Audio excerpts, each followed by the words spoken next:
Hai, salam Katolisitas. Selamat berjumpa kembali di dalam kursus Kompendium Katekismus Gereja Katolik. Pada hari ini temanya adalah Sengsara dan Wafat Yesus Kristus. Mari sebelum kita mulai, kita berdoa terlebih dahulu.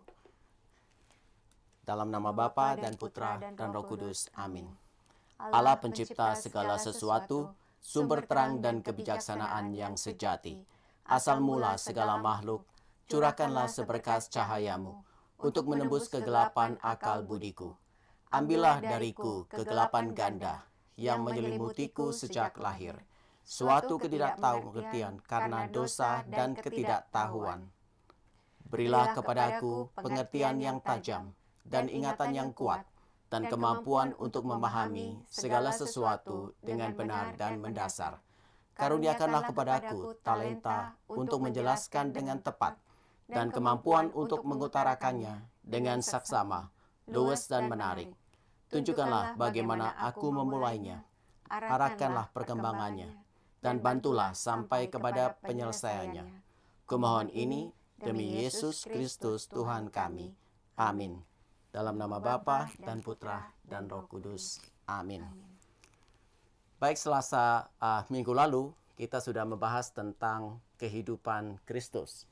Nah, pada hari ini kita akan membahas yaitu tentang sengsara dan wafat Yesus Kristus. Oke, kita lanjutkan dari kompendium mulai dari nomor 112. Kita hari ini membahas dari 112 sampai 124 ya. Oke, pertanyaan pertama. Apa arti penting misteri Paskah Yesus? Dikatakan di dalam kompendium, misteri Paskah Kristus yang meliputi sengsara, wafat, kebangkitan, dan pemuliaannya, artinya kenaikan Kristus ke surga, merupakan pusat iman Kristen. Karena rencana Allah untuk menyelamatkan dunia telah terlaksana satu kali untuk selamanya melalui wafat putranya Yesus Kristus. Jadi kita melihat bahwa di dalam misteri Paskah Kristus ini seperti puncaknya yang ya dari semua karya dari Yesus ya.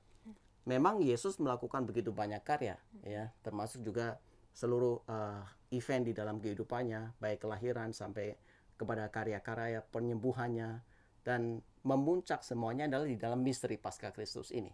Ya, itulah sebabnya misteri Paskah dirayakan secara istimewa dalam setiap perayaan Ekaristi. Ya, tapi dengan cara yang berbeda, dengan kadar yang berbeda, itu juga di setiap kali kita renungkan dalam doa-doa dan devosi dalam gereja Katolik. Iya, misalnya contohnya ada jalan salib, ya, kemudian ada juga doa rosario, itu juga merenungkan peristiwa hidup Yesus ya. Kristus. Ada peristiwa sedih, ada peristiwa mulia. Iya. Ya. Dan bahkan doa Angelus di bagian belakangnya juga ada yang meminta kepada Allah untuk curahkanlah rahmat-Mu dalam hati kami supaya karena sengsara dan salibnya kami dibawa pada kebangkitan yang mulia. Ya, ini mengingatkan pada misteri Paskah Kristus. Juga jam kerahiman ya. Ya, doa koronka dan sebagainya ya. Itu menunjukkan semua devosi hati kudus Yesus juga mengarah ke sini, semuanya mengacu kepada misteri Paskah Kristus ini. Betul, ya. Oke, dan kalau kita melihat bahwa Ekaristi adalah puncak dari kehidupan doa, ya, puncak kehidupan Kristiani, puncak dan sumber. Ya. Dan ini adalah perayaan secara khusus menghadirkan kembali misteri Paskah Kristus di dalam satu liturgi, sehingga kita semua bisa mendapatkan buah-buahnya. Ya. Ya.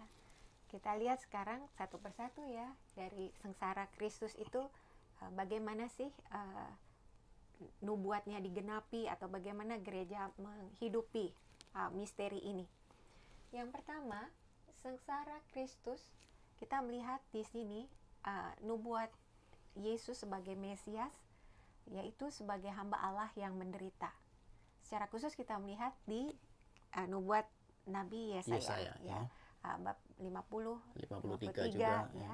Dan penting karena nubuat ini ditulisnya sudah lama, 700 tahun sebelum Yesus lahir ya. Dan sampai sekarang pun masih menjadi bagian dari kitab dari agama Yahudi ya. Jadi otentik ini, tidak diganti, tidak diubah. Karena sebelum pada waktu Kristus datang, kitab ini sudah ada. Betul. Ya? Okay. Jadi dikatakan misalnya, siapakah yang percaya kepada berita yang kami dengar dan kepada siapakah tangan kekuasaan Tuhan dinyatakan? Sebagai Taruk, ia, yaitu Sang Mesias, tumbuh di hadapan Tuhan. Ia tidak tampan dan semaraknya pun tidak ada, sehingga kita memandang dia.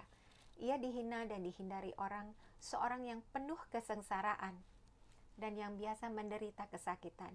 Ia sangat dihina, sehingga orang menutup mukanya terhadap dia. Tetapi sesungguhnya penyakit kitalah yang ditanggungnya dan kesengsaraan kita yang dipikulnya. Padahal kita mengira dia kena tulah, dipukul dan ditindas Allah. Tetapi dia tertikam oleh karena kejahatan kita. Ganjaran yang mendatangkan keselamatan bagi kita ditimpakannya kepadanya. Dan oleh bilur-bilurnya kita menjadi sembuh. Ini dari Yesaya 53 ayat 1 sampai 5. Dan ini sungguh terpenuhi di dalam diri Kristus, karena memang Kristus menanggung semua dosa-dosa kita ya, dan dengan kesengsaraannya, dengan bilur-bilurnya, dengan kematiannya ya. Jadi pada Yesus mengalami sengsara ini tergenapilah nubuat tadi yang ditulis 700 tahun sebelumnya. Ya, dan kemudian kalau kita melihat wafat Kristus juga dinubuatkan ya di dalam Perjanjian Lama. Seperti contohnya yang dinubuatkan oleh Nabi Daniel. Ya. Daniel 9 ayat 26 sudah mengatakan Mesias itu akan disingkirkan. Nah, disingkirkannya seperti apa? Kita membaca dari kitab nubuat Nabi Yesaya, Mazmur dan kitab kebijaksanaan. Ya, dikatakan di sini ya. Ya. Allahku, Allahku, mengapa engkau meninggalkan aku? Nah, orang ini sering mengacu pada ayat ini untuk menyatakan bahwa Yesus bukan Allah ya. Atau terpisah dari Allah ya. Padahal maksudnya Yesus mengacu kepada Mazmur 22 ini untuk mengatakan bahwa pada saat itu, pada saat Yesus tergantung di kayu salib, saat itulah nubuat ini terpenuhi. Satu perikop ini tentang Mazmur 22 ini. Jadi di sana dikatakan hal ini, penjelasan ini oleh Bapak Gereja, terutama Santo Hieronymus ya, yang mengatakan demikian, bahwa Yesus sebenarnya mau memberitahukan bahwa di dalam dirinya lah semua nubuat tentang kematian Mesias yang dicatat di sana tergenapi dalam dirinya. Antara lain, mereka menusuk tangan dan kakiku, mereka membuang undi atas jubahku. Nah, ini yang ditulis oleh Santo Hieronymus. Yeah. Tapi sebenarnya lebih banyak ya yang tertulis di sana ya, di Mazmur 22 ini. Dikatakan, aku ini, Sang Mesias, dihina oleh orang banyak.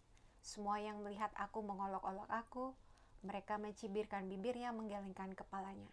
Seperti air tercurah, segala tulangku terlepas dari sendinya. Mereka menusuk tangan dan kakiku. Mereka membagi-bagikan pakaianku. Mereka membuang undi atas jubahku. Jadi Mazmur 22 ayat 2, ayat 7 sampai 19 semuanya tergenapi pada saat penyaliban dan wafat Yesus. Ya, dan kemudian kalau kita juga melihat kitab kebijaksanaan, ini ditulis di abad-abad menjelang kedatangan Yesus ya. Abad 2. Dan ini sebelum mencatat juga kematian Yesus ini yang disebabkan oleh tindakan para fasik terhadapnya. Dan mereka berkata, mari kita menghadang orang yang baik. Sebab bagi kita, ia menjadi gangguan serta menentang pekerjaan kita. Ia membanggakan, mempunyai pengetahuan tentang Allah, dan menyebut dirinya anak Tuhan. Dan ia bermegah-megah bahwa Bapanya ialah Allah. Coba kita lihat apakah perkataannya benar. Dan ujilah ia apa yang terjadi waktu ia berpulang.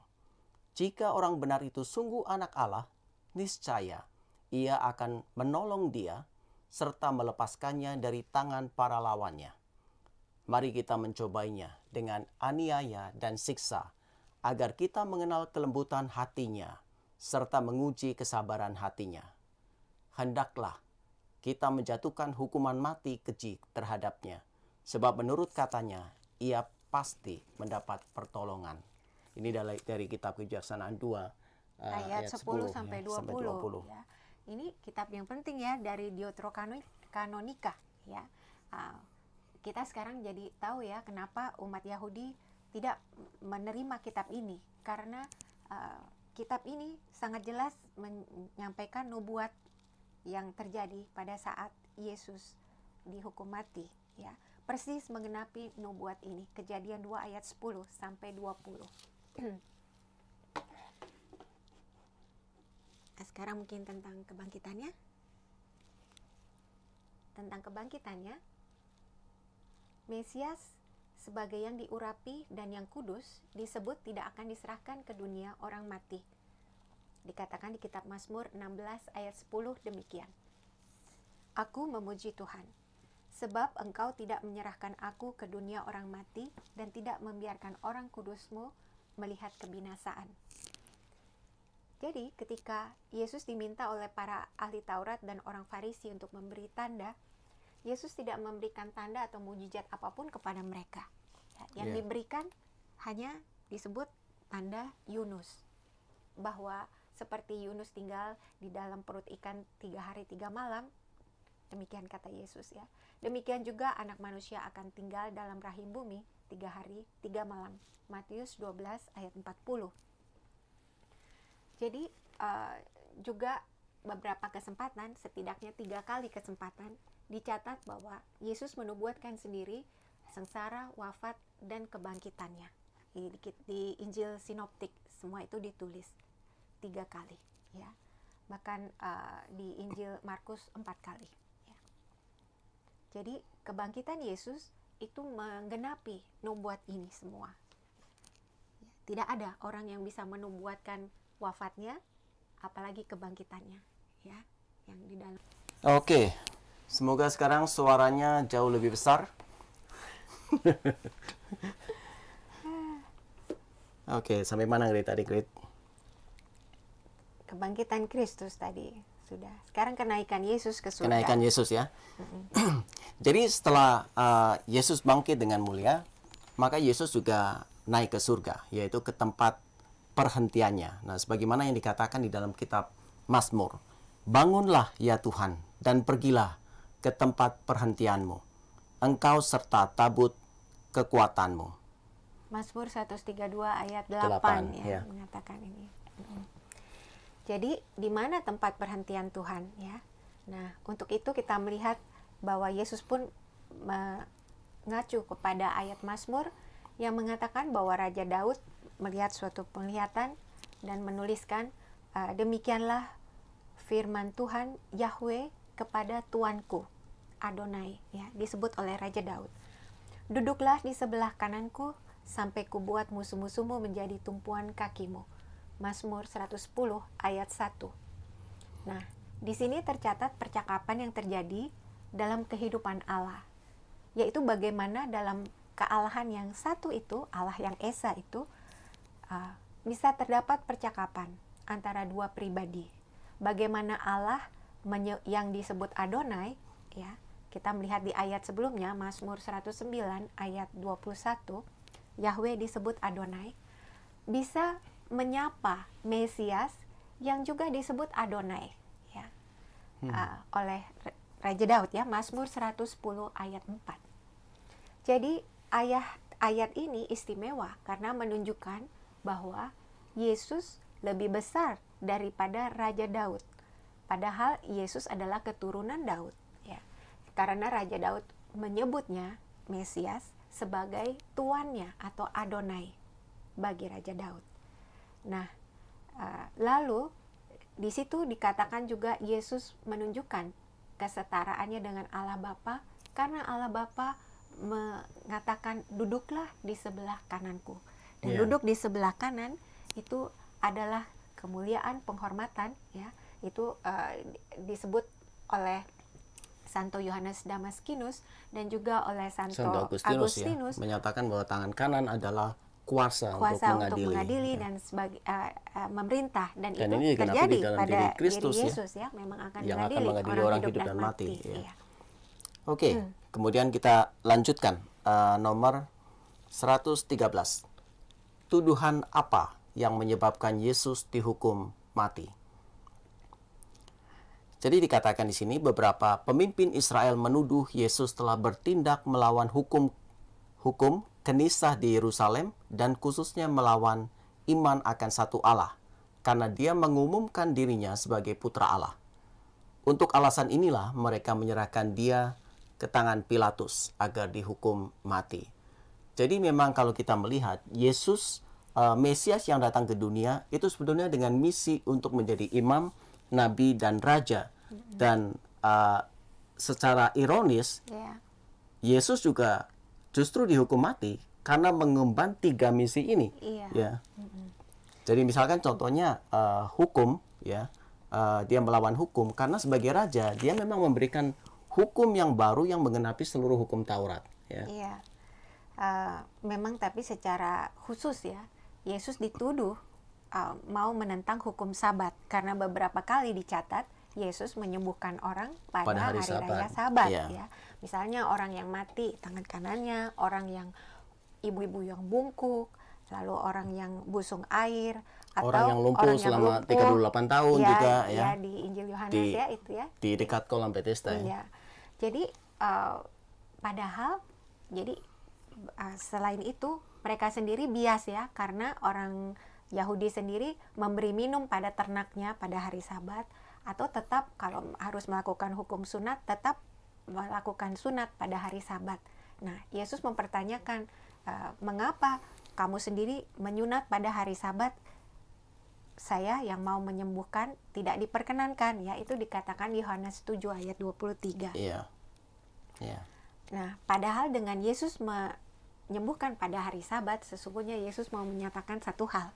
Ya, dia tuan dari hari Sabat. Iya, jadi dia di besar atas dari hari Sabat, ya. itu. Ya. Namun di atas semua ini sebetulnya Yesus memberikan satu hukum dan menekankannya berkali-kali bahwa hukum yang paling utama adalah hukum cinta kasih, ya. Yaitu mengasihi Allah dan mengasihi sesama atas dasar kasih kepada Allah, ya. Dan dikatakan bahwa di kedua hukum ini tergantunglah semua hukum Taurat dan kitab para nabi, ya. Terus dikatakan Yesus menentang kenisah. Karena apa? Karena dia mengatakan bait bait Allah ini dan aku akan membangunnya lagi pada 3 hari. Membangunnya lagi. Ya. Padahal maksudnya ini bait Allah di sini adalah tubuhnya sendiri, ya. Para rasul baru ngeh gitu, ya, tentang hal ini setelah memang Yesus bangkit dari mati. Ya, dan ketiga, mereka menuduh bahwa Yesus melawan iman akan satu Allah, ya. Karena dia mengumumkan dirinya sebagai anak tunggal Allah, ya. Kadang dengan bahasa anak manusia atau anak Allah, ya. Dan bagi mereka itu, mereka tidak salah mengerti bahwa Yesus itu memang menyetarakan diri dengan Allah. Iya, zaman sekarang orang ribut-ribut buat debat di mana-mana seolah-olah bilang Yesus tidak pernah menyatakan diri sebagai Allah. Iya. Tetapi kenyataannya pada saat Yesus hidup dulu, semua orang tidak salah paham, justru dia dituduh Betul. menyamakan diri dengan Allah, makanya dia dijatuhi hukuman mati. Ya. Iya. Jadi di sini kalau kita melihat di ayat misalnya Yohanes 10 ayat 33 jelas mengatakan demikian.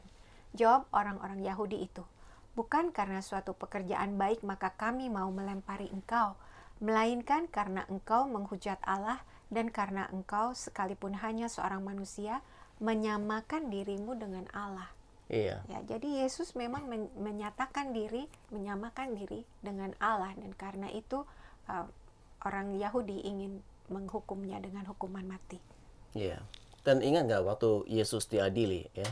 Dan kemudian orang Farisi itu bertanya, apa katakanlah demi Allah, apakah engkau Mesias dan Atau anak bukan? Allah? Ya. Ya, ya. Dan kemudian Yesus mengatakan, engkau Engkau mengatakannya, mengatakannya. seolah-olah Ya. memberikan satu pernyataan Penegasan. afirmatif kan ya, Ya. penegasan.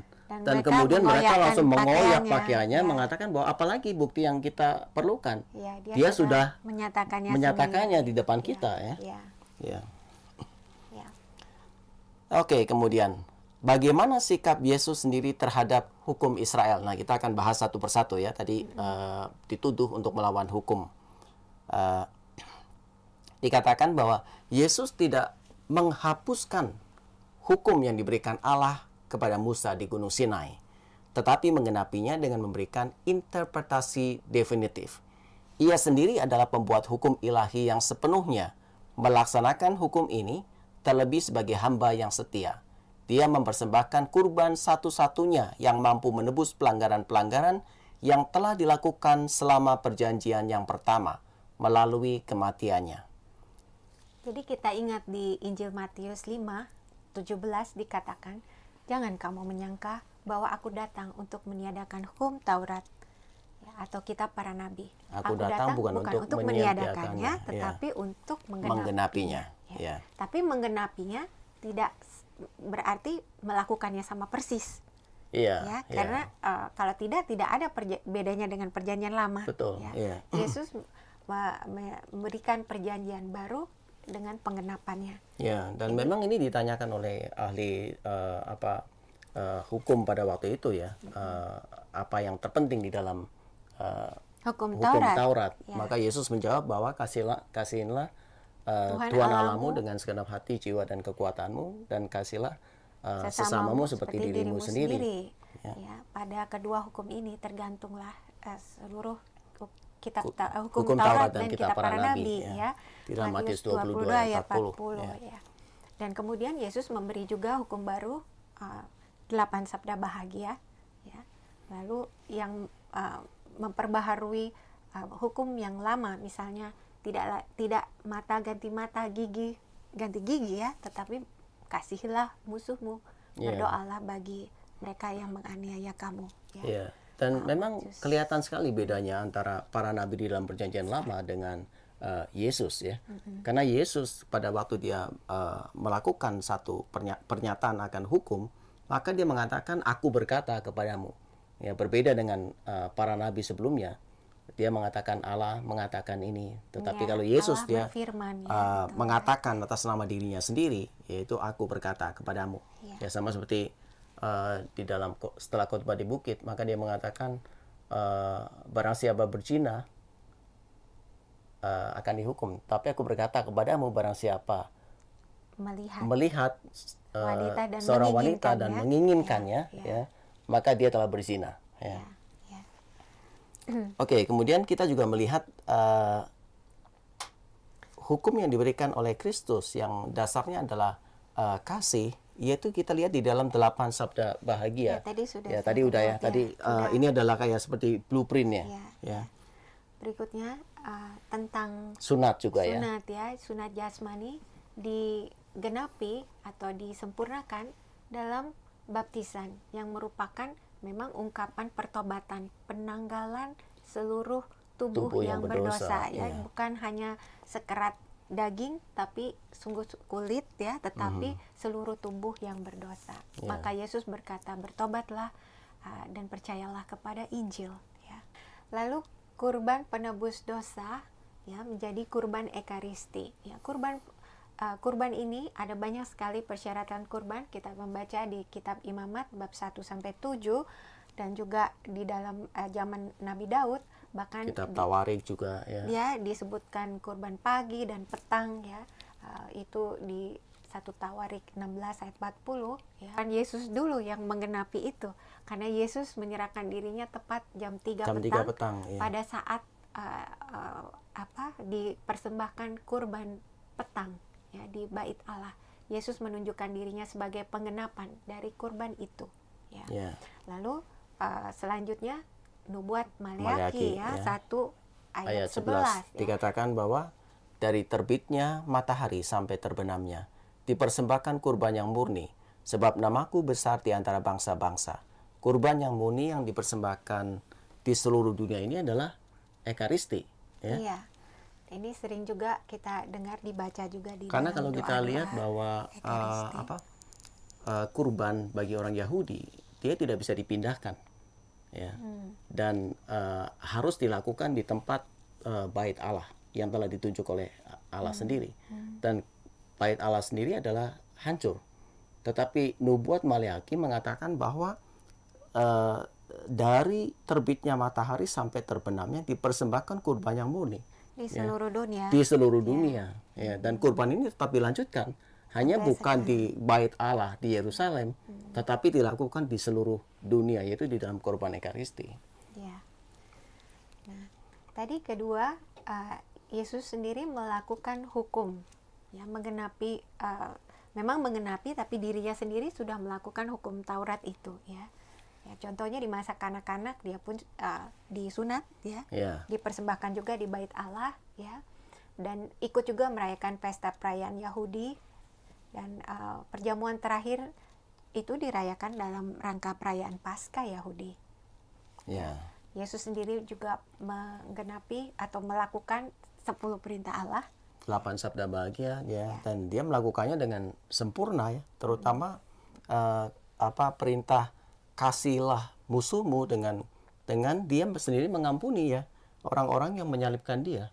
Iya. Kalau cuma ngomong memang gampang sebetulnya ya, tetapi melakukannya itu sesuatu yang luar biasa. Jauh lebih sulit ya. Iya, kalau cuma ngomong engkau harus mengampuni, tapi kalau ketika dirinya harus mengampuni, maka ini sesuatu yang sulit untuk dilakukan. Dan Yesus melakukannya dengan sempurna. Ya. Selanjutnya, Yesus menebus pelanggaran hukum-hukum tersebut dengan wafatnya. Ya, jadi sebagai hamba Allah yang setia, taat melakukan segala sesuatu menurut kehendak Bapa, dan dia melakukan silih ya dengan kurbannya. Dengan menebus pelanggaran-pelanggaran di dalam hukum yang dulu dalam Perjanjian Lama. Oke, sekarang kita masuk ke pertanyaan berikutnya, yaitu 115. Bagaimana sikap Yesus terhadap kenisah di Yerusalem? Yesus dituduh melawan kenisah, tetapi sebenarnya yang terjadi sebaliknya. Ia menghormatinya sebagai rumah Bapakku. Di dalam Yohanes 2 ayat 16. Dan di sana pula lah ia memberikan bagian yang penting dari ajarannya. Tetapi dia juga meramalkan kehancurannya dalam hubungan dengan kematiannya. Dan dia menyebut dirinya sendiri sebagai tempat tinggal definitif Allah di antara manusia. Jadi sikap Yesus sendiri terhadap kenisah sebetulnya dia menghormatinya. Ya, bahkan sejak usia belia, yaitu bersama dengan Bunda Maria dan Santo Yusuf, ia sudah menunjukkan penghormatan itu ya.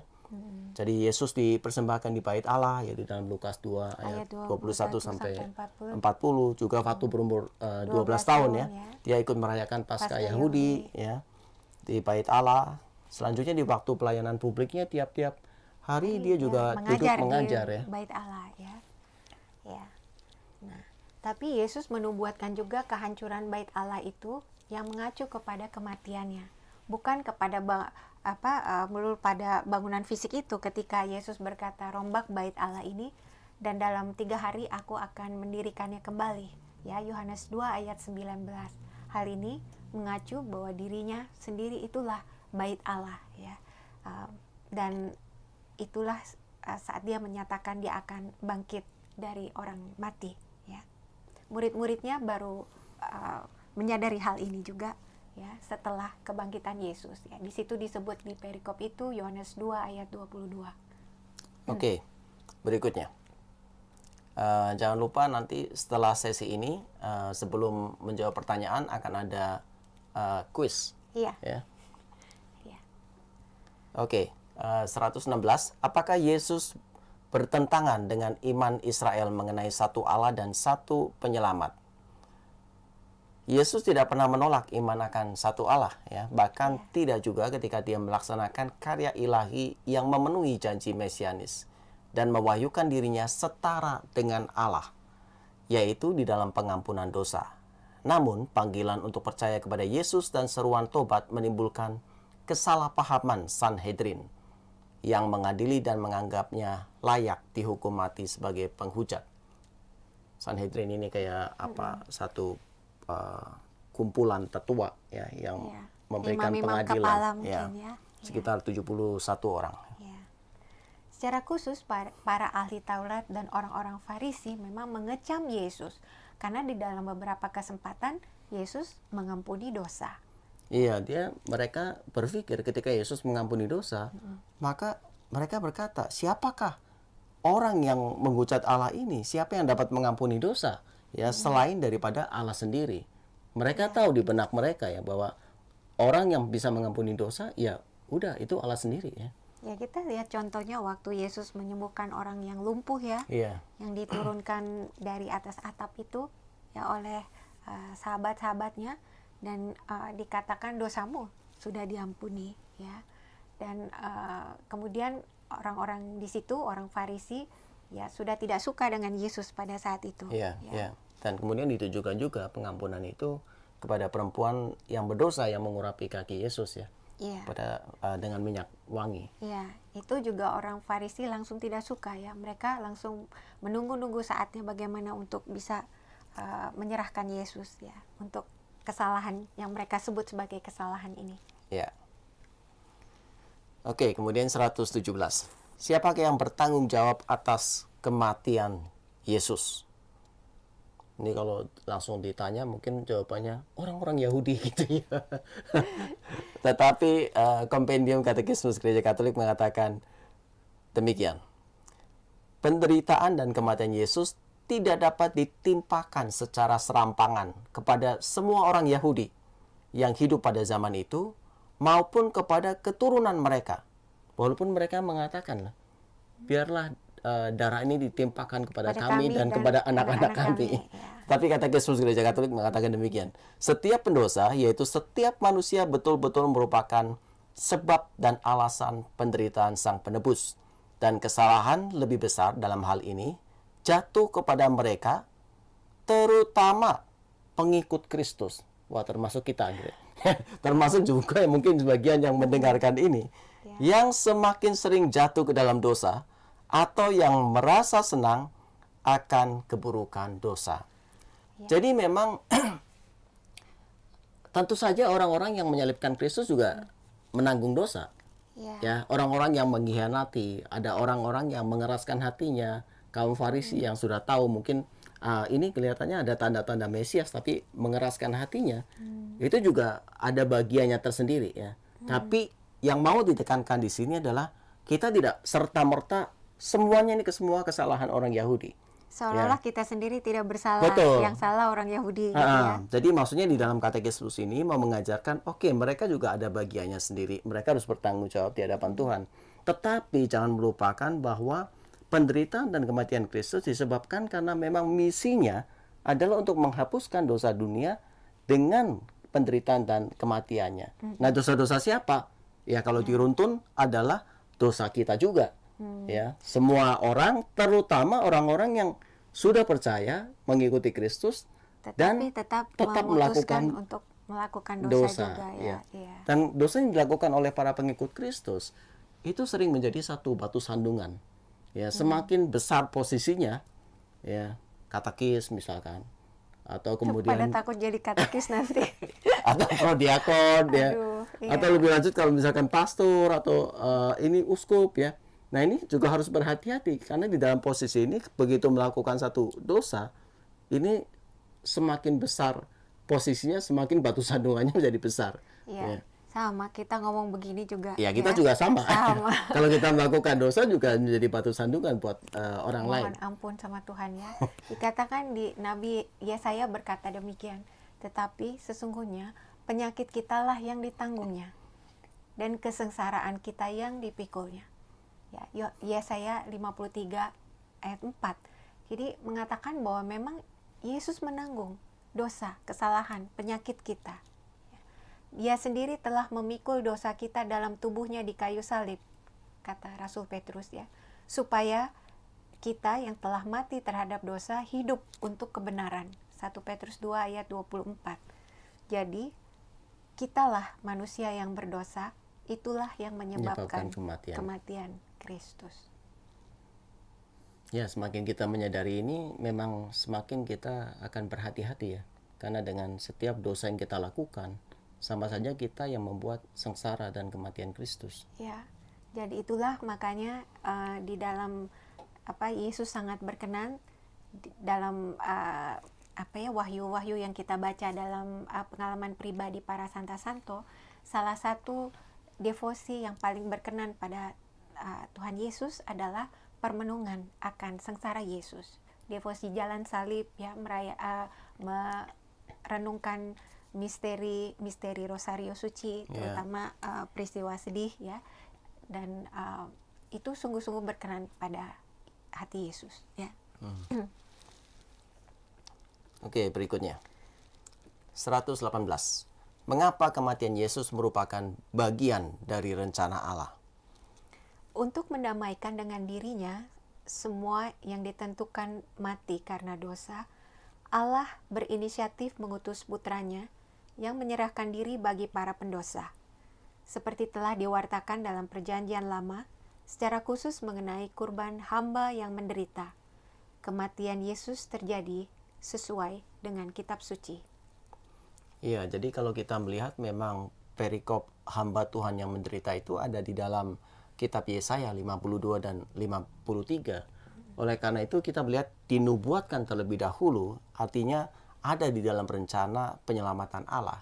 Jadi Allah memang mengutus hambanya yang akan menderita karena menanggung banyak dosa dari seluruh umat manusia.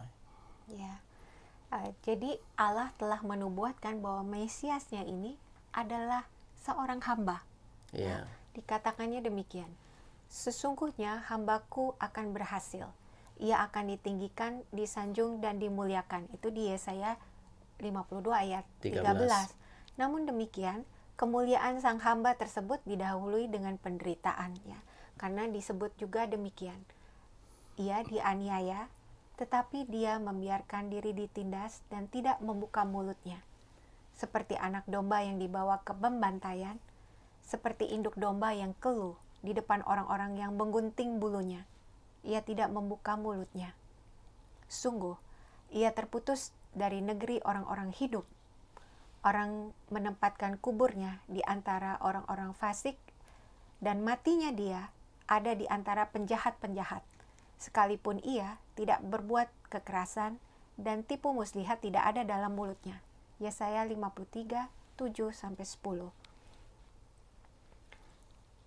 Sebab sang hamba ini adalah anaknya sendiri ya. Sebagaimana dikatakan oleh Rasul Paulus, Kristus Yesus yang dalam rupa Allah tidak menganggap kesetaraan dengan Allah itu sebagai milik yang harus dipertahankan, melainkan telah mengosongkan dirinya dan sendiri, mengambil rupa seorang hamba dan menjadi sama seperti manusia ya. Sama dengan manusia ya.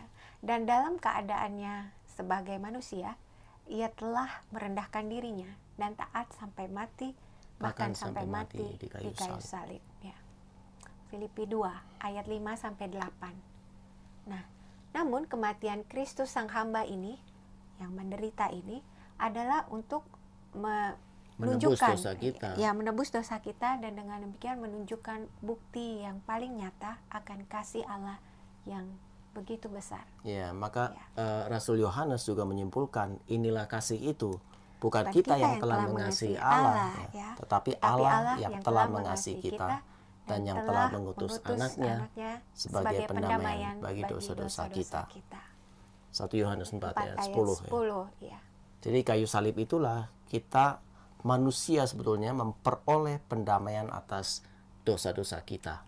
Apa yang dulu dirusak oleh Adam, manusia pertama, dengan kejatuhannya ke dalam dosa, dipulihkan oleh Kristus ya. Iya. Yaitu Adam kedua. Ya, Adam yang baru. Ya. Oke, berikutnya. 119. Dengan cara apa Kristus menyerahkan dirinya kepada Bapa? Seluruh kehidupan Kristus merupakan persembahan kepada Bapa untuk melaksanakan rencana penyelamatannya. Dia memberikan nyawanya menjadi tebusan bagi banyak orang. Dan dengan cara ini, dia mendamaikan seluruh umat manusia dengan Allah. Penderitaan dan kematiannya menunjukkan bahwa kodrat kemanusiaan Yesus merupakan sarana cinta ilahi yang sempurna dan berkehendak bebas menyelamatkan seluruh umat manusia. Dalam perjanjian lama ya, Allah bersabda kepada Nabi Musa, karena nyawa makhluk ada di dalam darahnya. Dan aku telah memberikan darah itu kepadamu di atas mezbah untuk mengadakan pendamaian bagi nyawamu. Karena darah mengadakan pendamaian dengan perantaraan nyawa. Ya, Imamat 17 ayat 11. Maka bagi banyak orang memang menjadi misteri ya. Mengapa Allah menghendaki kurban nyawa sebagai pendamaian akibat dosa-dosa manusia? Di Katolistas ada yang nanya juga, kenapa sih, apa hubungannya Yesus harus disalib untuk keselamatan kita? Nah, kalau kita menghubungkannya dengan kitab suci perjanjian lama, baru kita bisa melihat benang merahnya. Mengapa demikian? Waktu Adam dilarang untuk makan pohon pengetahuan, Allah mengatakan, jangan kamu makan buah pohon itu, karena kalau engkau memakannya engkau akan mati. Maka Rasul Paulus mengatakan bahwa upah dosa adalah maut. Jadi berikutnya kita mengetahui bahwa untuk mendamaikan manusia yang berdosa dengan Allah, selalu Allah mensyaratkan adanya nyawa yang dikorbankan sebagai gantinya. Ya, zaman dulu diwakilkan oleh hewan-hewan kurban ya. Dan tetapi jadi seolah-olah nyawa hewan ini, darah ini menjadi wakil ya untuk mendamaikan kita dengan Allah dengan perantaraan nyawa hewan-hewan ini. Tetapi kalau kita melihat semuanya itu kemudian disempurnakan oleh Yesus sebagai anak domba Allah ya. Dikatakan demikian, karena anak manusia datang, begitu sabda Yesus ya, untuk memberikan nyawanya menjadi tebusan bagi banyak orang. Markus 10 ayat 45. Atau yang lebih eksplisit lagi, di perjamuan terakhir Yesus mengatakan, inilah darahku, darah perjanjian yang ditumpahkan bagi banyak orang. Markus 14 ayat 24. Jadi pada saat Yesus menyerahkan dirinya, mencurahkan darahnya, disitulah dia bermaksud untuk menyerahkan nyawanya tadi, karena katanya di dalam kitab Imamat, nyawanya itu ada di dalam darahnya. Jadi Yesus memberikan nyawanya, menumpahkan darahnya untuk mendamaikan kita dengan Allah. Iya. Jadi jika kita meresapkan rencana Allah untuk menyelamatkan manusia ini, maka kita bisa pahami bahwa menyimpanglah paham yang menganggap bahwa yang disalib itu bukan Kristus ya. Ya, sering ada orang bilang itu yang disalib. Atau bukan Allah yang sungguh-sungguh mengambil rupa manusia dan wafat di kayu salib. Ya, itu hanya diserupakan atau semacam bayangan atau bukan sungguh-sungguh terjadi ya. Dan ini di abad-abad awal sudah ada ya paham yang menyimpang ini, yaitu docetism. Ya, tetapi sekarang di abad-abad berikut muncul lagi paham-paham seperti ini, mirip-mirip dan mengambil nama yang berbeda. Tetapi kita tahu justru ini keliru ya, karena memang Allah justru mengambil rupa manusia supaya bisa wafat dan supaya bisa mengalahkan maut ya. Sebab dikatakan tadi di dalam kompendium tadi nomor berapa tadi 19. dikatakan justru Kristus Sang Sabda menggunakan kodrat manusianya untuk menyatakan cinta Allah yang tak terhingga, yaitu agar ia dapat menyerahkan nyawanya itu tadi sebagai tebusan bagi dosa-dosa manusia, dan dengan demikian mendamaikan manusia yang berdosa dengan Allah. Jadi dengan dia menyerahkan nyawanya, dia sesungguhnya menggenapi sabdanya sendiri ya, tentang kasih yang terbesar, yaitu tidak ada kasih yang lebih besar daripada kasih seorang yang memberikan nyawanya untuk sahabat-sahabatnya. Betapa lebih besarnya lagi kasih Yesus, karena ia tidak saja memberikan nyawanya kepada sahabat-sahabatnya, tetapi bahkan juga kepada orang-orang yang menyalibkan dia. Iya. Jadi sesungguhnya begitu luar biasa, semakin kita merenungkan misteri Paskah Kristus ini, kita semakin menyadari bahwa Allah begitu mengasihi manusia sehingga dia rela untuk memberikan putranya yang terkasih ya, untuk menderita dan wafat bagi kita, karena ini adalah cara yang paling sempurna. Karena sudah dituntut di dalam perjanjian lama bahwa memang untuk mendamaikan manusia dengan Tuhan diperlukan satu kurban ya, dan kurban yang di dalam perjanjian lama tidaklah sempurna, tetapi kurban yang ada di dalam perjanjian baru yaitu Kristus sendiri adalah kurban yang paling sempurna ya. Karena dia adalah Allah dan kemudian dilakukan dengan kasih yang besar. Makanya suka disebut bukan dengan barang fana. Iya. Ya, kita ditebus oleh darah yang mahal, darah dari Allah yang mengambil rupa manusia. Seandainya kita bisa menghayati ini, wah, setiap kali kita menerima Ekaristi, harusnya ada rasa syukur yang begitu besar atas kebaikan Tuhan ini. Oke, berikutnya 120. Bagaimana persembahan diri Yesus diungkapkan pada perjamuan malam terakhir? Pada perjamuan malam terakhir bersama dengan para rasulnya, Yesus mengantisipasi dua hal, yaitu simbolisasi penyerahan dirinya dan membuatnya betul-betul hadir. Inilah tubuhku yang diserahkan bagimu. Inilah darahku yang ditumpahkan. Jadi Yesus menetapkan Ekaristi sebagai kenangan akan kurbannya dan menetapkan para rasulnya sebagai imam-imam perjanjian baru. Nah, jadi dalam perjamuan terakhir ini, Yesus mengantisipasi kurban atau penyerahan dirinya, penyerahan nyawanya yang terjadi keesokan harinya di kayu salib. Yesus menghendaki agar para muridnya itu mengetahui bahwa ialah Sang Anak Domba Allah, puncak dari semua kurban perjanjian lama yang menembus dosa-dosa umat manusia. Ya. Itulah sebabnya Yesus mengatakan, inilah darahku, darah perjanjian baru yang ditumpahkan bagimu. Jadi penumpahan darahnya itu untuk menggenapi segala perjanjian di dalam kitab Taurat dan kitab para nabi.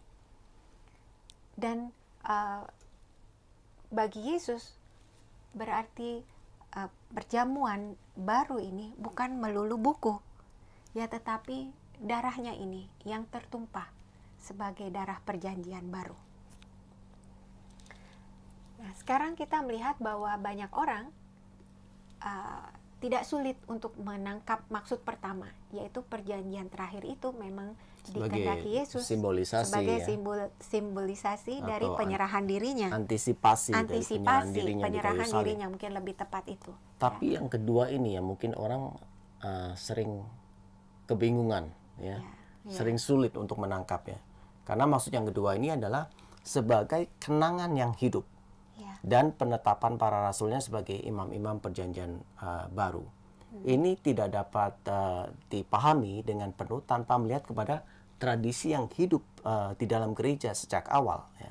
Sebab kenyataannya ibadah mereka sebagai jemaat atau gereja ini merupakan perayaan perjamuan itu yang didahului oleh pembacaan kitab suci dan pengajaran para rasul. Seperti yang disebutkan dalam Kisah Para Rasul 2 ayat 24 ya. 2 ayat 42. Iya, 42. Ya, harusnya ya. Dan kalau kita melihat tadi, sebenarnya tidak mengherankan, karena ini juga pengenapan dari tadi nubuat Maleaki tadi, 1 ayat 11 tadi. Karena memang dengan dirayakannya perjamuan Ekaristi, maka di seluruh dunia dari terbit matahari sampai terbenamnya bisa dikurbankan kurban yang murni. Dan kurban yang murni itu adalah Yesus Kristus sendiri yang mencurahkan darahnya sebagai darah perjanjian baru. Iya, kalau ditanya mengapa mereka mengenangkannya dengan cara kurban Ekaristi, jawaban singkatnya sebetulnya karena memang itu yang diperintahkan oleh Kristus ya. Tuhan Dengan mengatakan, kenangkanlah aku dengan merayakan peristiwa ini. Tetapi lebih jauh daripada itu, sebetulnya kurban Ekaristi juga bukan hanya sekedar mengenangkan, mengingat masa lalu, tetapi pada saat yang bersamaan dengan kekuatan Roh Kudus menghadirkan kembali kurban yang sama itu pada saat ini, ya, di tempat ini, sehingga kita juga mendapatkan buah-buah penebusan Kristus. Ya, dan inilah yang menjadi ajaran Gereja Katolik ya. Jadi kurban Yesus bukan diulangi, ya, tetapi kurban yang satu dan sama itu dihadirkan kembali oleh kuasa Roh Kudus. Mengapa? Karena Kristus sudah mengalahkan maut sehingga dia bisa mengatasi ruang dan waktu, sehingga peristiwa pengorbanannya ini menjadi suatu peristiwa yang kekal dan bisa diulang, bisa dihadirkan kembali. Iya. Ya, jadi kalau kita pikirkan, bukan diulangi. Kalau kita pikirkan sekali lagi ya, bagaimana Allah begitu mengasihi kita, dia mengorbankan nyawanya. Dia menderita dan wafat bagi kita. Tetapi itu pun tidak cukup. Ya. Seolah-olah Allah mau mengatakan kurban ini yang dilakukan 2000 tahun yang lalu, ini kemudian dihadirkan kembali, dan kemudian sebagai cara supaya kita juga bisa bersatu dengan Kristus sendiri. Ya, supaya Kristus bisa masuk di dalam tubuh kita. Ini adalah sesuatu yang begitu luar biasa, bagaimana Allah benar-benar sungguh mengasihi kita. Maka mungkin mari sejenak kita memandang salib ini, ya. Kita merenungkan betapa besar sengsara yang harus ditanggung oleh Kristus Tuhan kita untuk menebus dosa-dosa kita.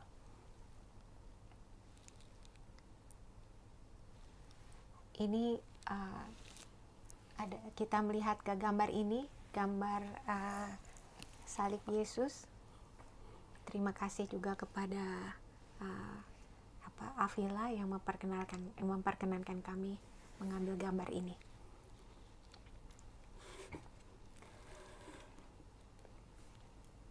Di Mazmur 22 tercatat nubuat perkataan Sang Mesias. Seperti air aku tercurah, dan segala tulangku terlepas dari sendinya. Hatiku menjadi seperti lilin, hancur luluh di dalam dadaku. Ya Kristus, anak domba Allah, Engkau mencurahkan kasih-Mu sehabis-habisnya demi menebus dosa-dosa kami. Ampunilah kami yang sering kurang menghargai kasih dan pengorbanan-Mu. Kasihanilah kami, ya Tuhan.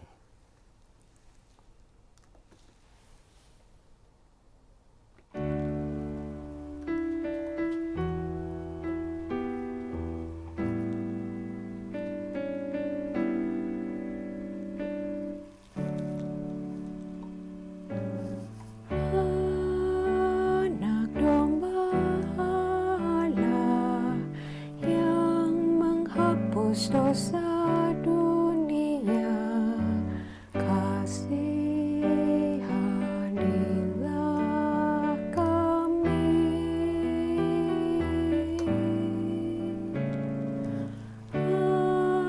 Anak domba Allah yang menghapus dosa dunia, kasih kami.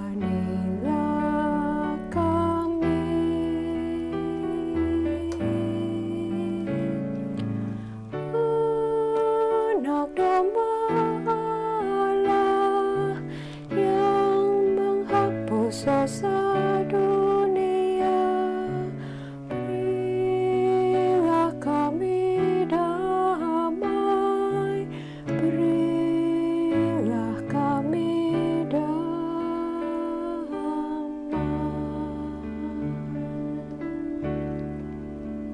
Bapak, Ibu, saudara-saudari terkasih, mari kita daraskan doa ini kembali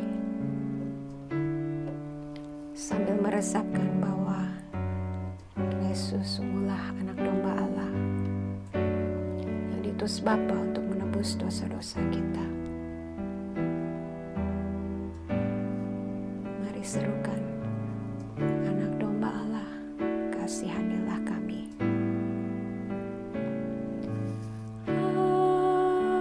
Anak domba Allah yang menghapus dosa dunia, kasihanilah kami.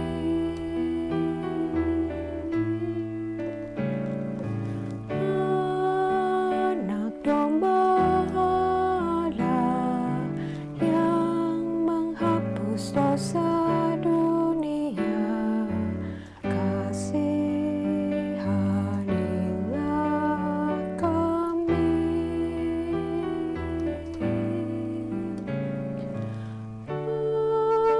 Anak domba Allah yang menghapus dosa dunia, berilah kami damai, berilah kami damai.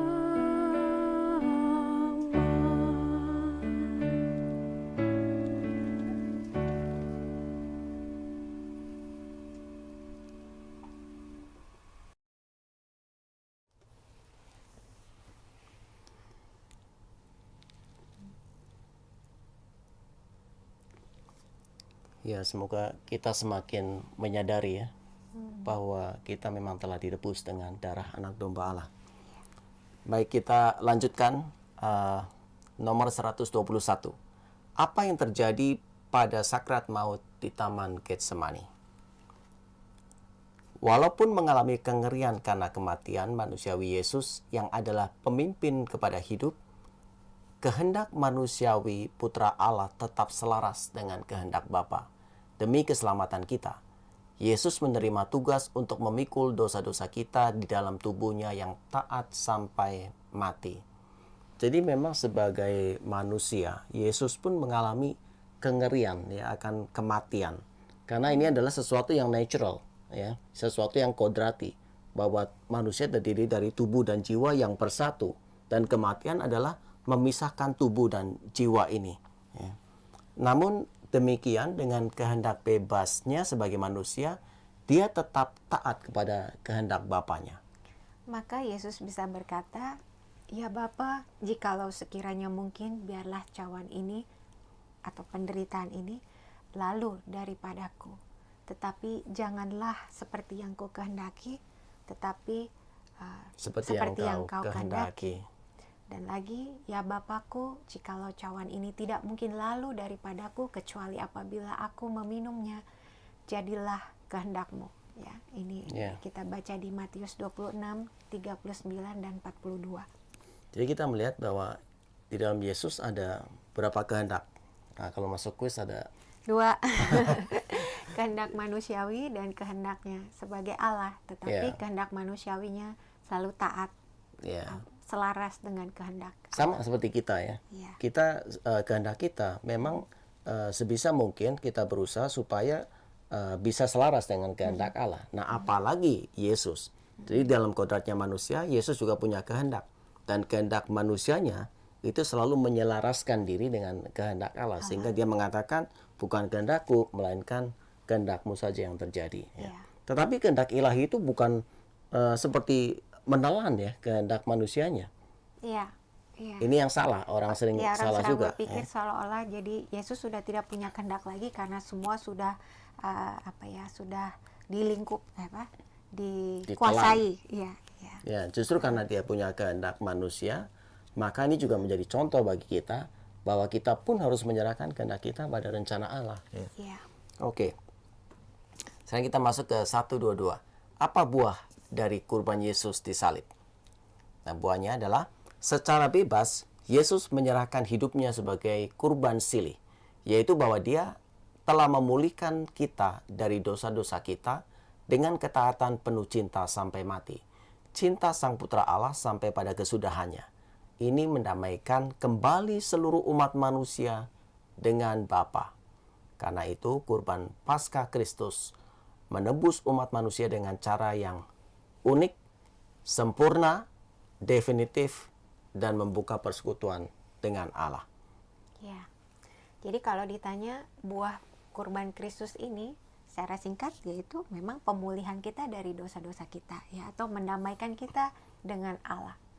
Ibaratnya kita jatuh sakit karena dosa dan obatnya yang diberikan adalah pengorbanan Kristus. Kristuslah yang mengambil penyakit kita itu, menanggung penyakit itu dan segala akibatnya, yaitu maut. Supaya dengan kuasa ilahinya, Yesus dapat mengalahkan maut dan memberikan hidup ilahinya itu kepada kita. Ibaratnya dikasih obat penawar untuk penyakit kita itu, dengan hidup ilahinya. Ya. Ya. Oke, berikutnya 123. Mengapa Yesus memanggil para muridnya untuk memanggul salib mereka? Jadi Yesus kan pernah mengatakan, kalau engkau mau mengikuti aku, maka engkau harus menyangkal diri, memikul salib, dan ikutilah aku.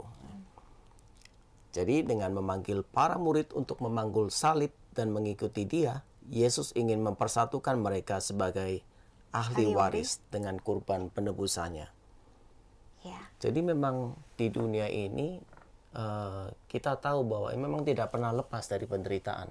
Ya, mau orangnya kaya ya secara financial, tapi ada satu saat juga akan menderita ya. Ya, penderitaan tidak usah dicari-cari, datang Dia sendiri. akan datang sendiri. Ya.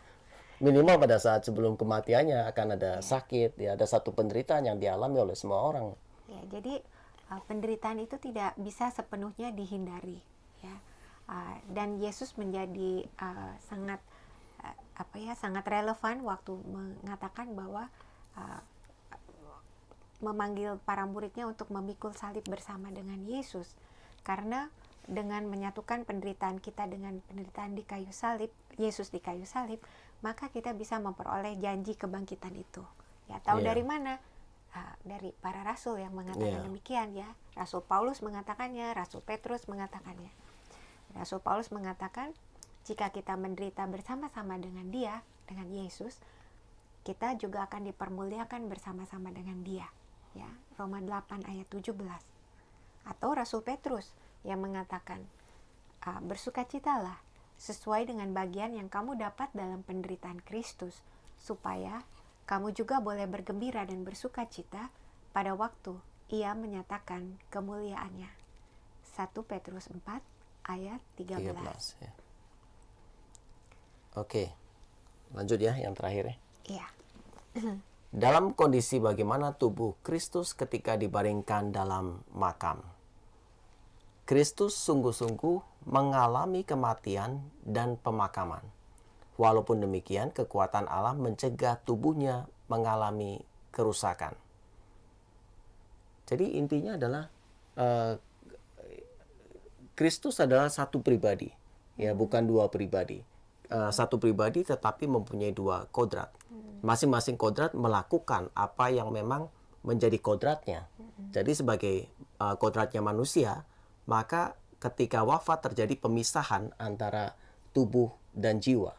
Oleh karena itu jadi Kristus, pribadi Kristus sendiri, dia tetap hadir, ya tetap bersatu dengan tubuhnya yang ada di makam. Pada saat yang bersamaan juga dia bersatu dengan jiwanya yang turun ke tempat penantian. Ya. Dan kita tahu bahwa memang Yesus sungguh-sungguh wafat. Ya, tahu dari mana ya? Ada orang yang mengatakan jangan-jangan hanya mati suri gitu ya. Tidak, Yesus wafat. Taunya dari mana ya? Tercatat di dalam kitab suci demikian.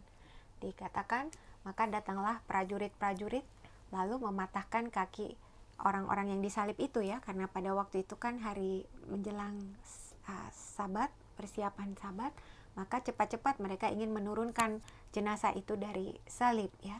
Tetapi ketika mereka sampai kepada Yesus dan melihat bahwa ia telah mati, mereka tidak mematahkan kakinya. Tetapi seorang di antara prajurit itu menikam lambungnya dengan tombak dan segera mengalir keluar darah dan air. Yohanes 19 ayat 32 sampai 34. Ya, jadi di sini kita tahu bahwa Yesus sudah mati dan maka itu ditombak lambungnya. Ya, dan kita juga tahu bahwa Yusuf dari Arimatia dan Nikodemus itu mengambil jenazah Yesus. Ya, mengapaninya dengan kain lenan, lalu mengurapinya ya dengan rempah-rempah menurut adat istiadat Yahudi, lalu membaringkannya di kubur baru yang belum pernah dipakai orang. Ya, jadi memang Yesus sungguh-sungguh mengalami kematian. Ya, Yesus dengan keilahiannya tubuhnya itu tadi tidak rusak ya, dan memang bangkit pada hari yang ketiga. Ya. Oke. Sebelum kita masuk ke tanya jawab, kami mengundang teman-teman untuk bergabung di dalam kuis ini. Seperti biasa, quizmenti.com. Saya tuliskan. Silakan connect ke menti.com. Kodenya adalah 90 60 11. Silakan teman-teman bergabung dengan handphonenya, ketikkan menti.com dan kemudian silakan ketikkan kodenya adalah 90 60 11. 90 60 11. Pertanyaannya gampang.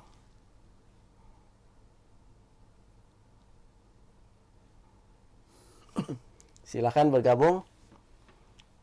Wah, sekarang udah terbiasa kelihatannya, Grit. Hah? Tapi kok yang ikut sedikit.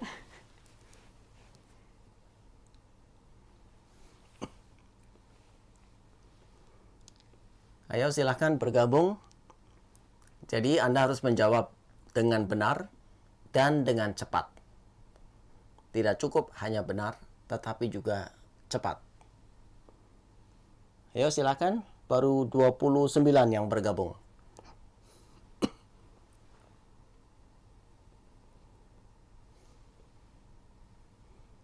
Ayo kami tunggu. Biasanya sekitar 40-an. Ya. Ya, coba ini baru berapa? Ini udah 33. Oh, siapa tahu ada yang Ayo, siapa lagi? Ada yang mau bergabung? Tidak sulit, tidak apa-apa. Buat apa juga bisa buat melihat diri sendiri apakah kira-kira sudah memahami atau Nggak pakai nama sendiri juga ya, nggak apa-apa. apa-apa. Pakai nama samaran juga tak menjadi masalah. 39. Tidak ada yang ini tidak ada hadiahnya. lain kali harus pakai hadiahnya kali. Iya, mesti ada baru hadiah, lebih baru semangat kali. Ya. Baru 100-100-nya tuh pada ikut ya. Oke, 40. Oke, kita mulai ya. Ya.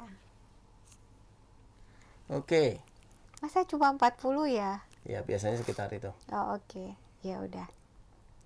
Silakan melihat di ponsel. Apa yang disebut misteri Paskah Kristus? Tadi udah diulang-ulang. Harusnya sih semua benar ya gitu ya? Iya, harusnya. Harusnya. Coba kita lihat.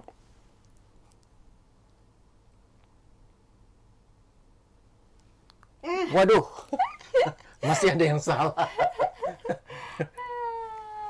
Penderitaan Kristus itu sebagian, wafat dan kebangkitan Kristus juga sebagian. Jadi salah ya.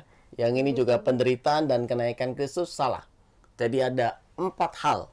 Kembali lagi, penderitaan, wafat, kebangkitan dan kenaikan. Kenaikannya ke surga. Semuanya disebut misteri 4 Paskah hal ini Kristus. disebut misteri Paskah. Ya.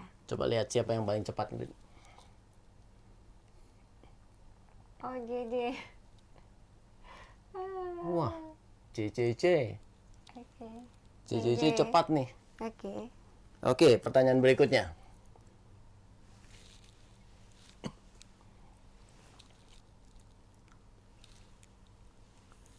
Sengsara, wafat, kebangkitan, kenaikan Kristus telah dinubuatkan di dalam perjanjian lama.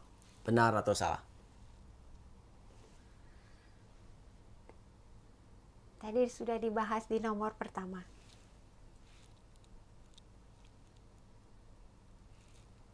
Time's up. Benar. Masih ada yang salah ya. Harusnya jawabannya benar. Jadi tadi udah disebutkan bahwa sengsara juga sudah dinubuatkan terlebih dahulu ya di dalam kitab Yesaya ya. Dan kemudian ada wafatnya, kemudian kebangkitannya dan kenaikan ke surga. Oke, kita lihat siapa yang paling cepat. Wah, berubah nih petanya. Yo. Oke. Oke, berikutnya ya.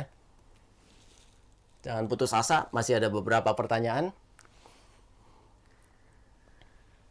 Apakah buah dari korban silih Tuhan Yesus di kayu salib? Tadi Ini juga sudah harusnya dibahas, semuanya ya. bisa yang grade. Iya.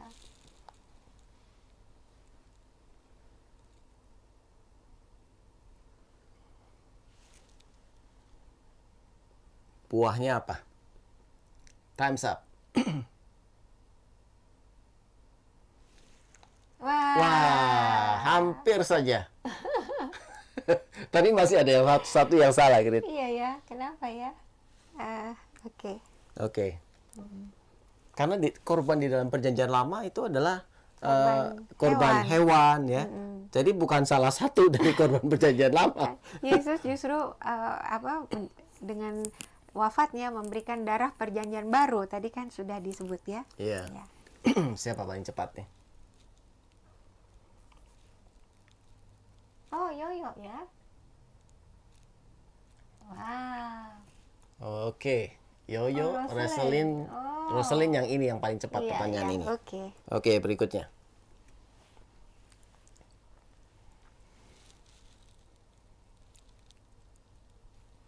Bagaimana sikap Yesus terhadap hukum Israel? Pilih yang salah. Yang salah. Bukan yang salah. benar ya, yang salah.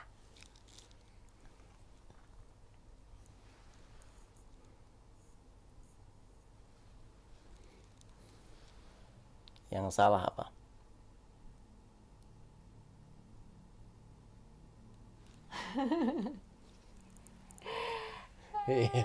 Wah, ini kayaknya agak bingung nih mereka nih. Soalnya ada berapa nih? 14 yang salah.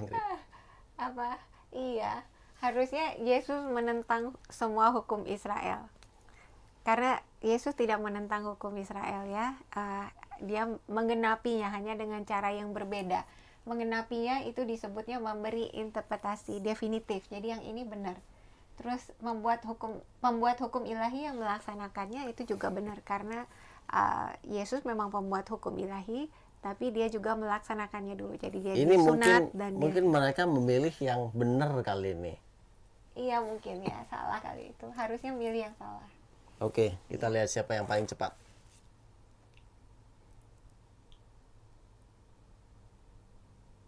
Siapa Git? Roselyn Git yang paling cepat Git. Iya. Oh, Wah, Roselyn jadi yang pertama nih. ya hebat ya. Ayo, yang lain mengejar Roselyn. Pertanyaan berikutnya. Bagaimana Kristus menyerahkan dirinya kepada Bapa? Tadi ada pertanyaan di Kompendium Katekismus Gereja Katolik.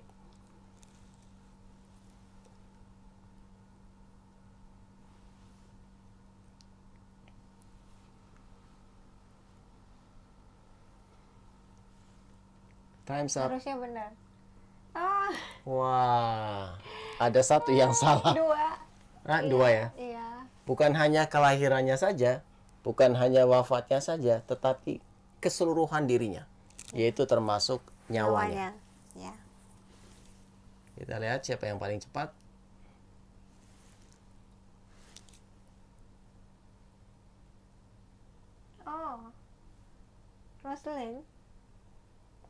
Roselyn yang masih paling cepat.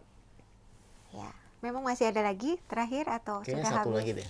Oh, Eh, ya. iya satu lagi nih.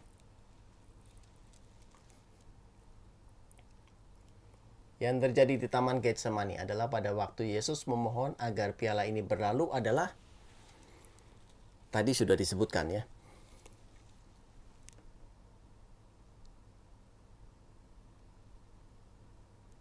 Time's up. Wah, ada yang salah. Yesus tidak terpaksa ya melakukan kehendak Bapa, jadi yang pertama ini salah. Ya. Yang kedua panggil. Yang kedua, kehendak manusiawinya ditelan oleh kehendak ilahinya Itu juga salah, ya. ya. Jadi tidak ada yang menelan seolah-olah menguasai ya. Masing-masing kodrat melakukan apa yang menjadi kodratnya. Ya, Yesus Jadi tidak ditelan. terpaksa ya. Jadi Yesus melakukannya dengan kehendak bebasnya, dia taat kepada kehendak Bapanya. Ya. Jadi yang jawab yang benar ini yang ketiga. Kehendak manusiawi Yesus tetap selaras dengan kehendak Bapa. Oke. Ya. Siapa yang paling cepat nih? Ini kayaknya pertanyaan terakhir atau masih ada lagi sih? Tahu? Lupa. Oh, Roselyn masih benar. Ya. Oke. Wah. Roselyn yang Selamat ya. paling tinggi. Selamat. Selamat untuk Roselyn. Hadiahnya apa tapi enggak? Enggak ada hadiahnya. Hadiahnya ya. Gimana dong?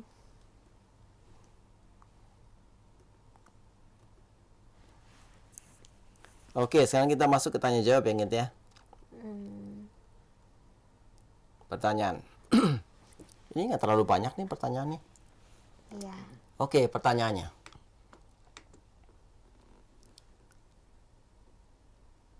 Selamat malam. Dikatakan kita mengimani Tuhan Yesus untuk keselamatan jiwa kita atau roh kita. Dan nyawa itu jiwa apa roh? Jadi ini sudah kami jelaskan di dalam topik tentang Allah penciptaan ya. Iya, iya. Jadi manusia terdiri dari tubuh dan jiwa. Jadi jiwanya ini kadang memakai perkataan roh, tapi bukan dua hal yang berbeda. Tetapi maksudnya adalah jiwa yang bersifat rohani sehingga dikatakan juga roh ya. Dan ini kalau kita berpegang pada ini, maka kita tidak bingung lagi ya. Keselamatan apa ya? Keselamatan jiwa kita ya.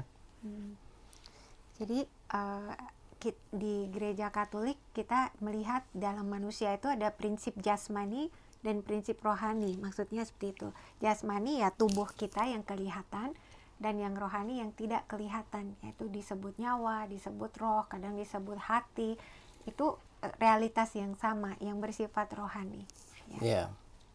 Ya, kalau orang mendapatkan keselamatan jiwa, secara otomatis dia mendapatkan keselamatan tubuh. Karena pada akhir zaman maka kita akan jiwa kita akan menerima tubuh kita kembali. Ya.